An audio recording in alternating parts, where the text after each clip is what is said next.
In the lush, river-filled state of Rivers, Governor Sim Fubara faced mounting challenges as he sought to deliver on his promises of economic growth and infrastructure development. Among his most ambitious projects was the Unity Bridge, a massive infrastructure initiative meant to connect the underserved riverine communities to the bustling capital city, Port Harcourt. The project had stalled for years, leaving the communities frustrated and cut off. Enter the Minister of Works, Nyesom Wike, a man whose tenure as Governor of Rivers State was still fresh in the minds of its people. Known for his bold leadership style and relentless pursuit of progress, Wike was now a federal figure, but his connection to Rivers was undeniable. When Governor Fubara requested federal intervention to revive the Unity Bridge project, Wike responded swiftly. On a humid morning, he arrived in Port Harcourt, welcomed by a crowd that saw him as both a former leader and a potential savior for the delayed project.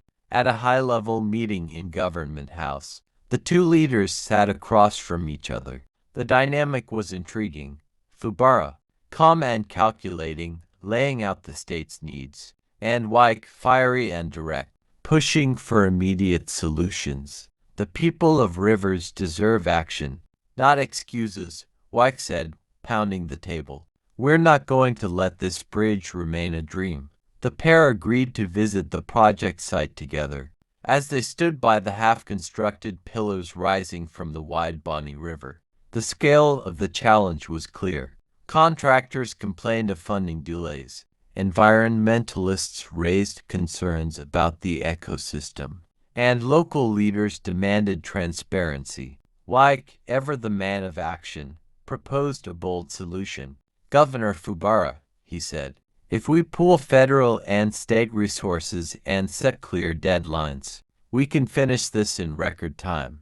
I'll personally oversee the federal contribution. Fubara nodded, but with a condition. Minister Wike, this bridge isn't just about infrastructure, it's about unity. The people must see that we're working together, not competing for credit. Over the following months, the Unity Bridge became a symbol of collaboration. Wike brought his trademark urgency, cutting through federal bureaucracy to secure funding and expedite permits. Meanwhile, Fubara focused on community engagement, ensuring the affected riverine communities were part of the process. Their partnership wasn't without its moments of tension. At one point, Wike's push for speed clashed with Fubara's insistence on thorough environmental assessments. But instead of letting the disagreement fester, they found common ground, balancing urgency with sustainability.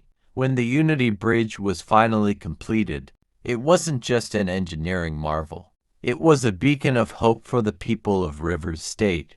At the inauguration ceremony, Wike and Fubara stood side by side, addressing a jubilant crowd. This bridge is more than steel and concrete, Fubara said.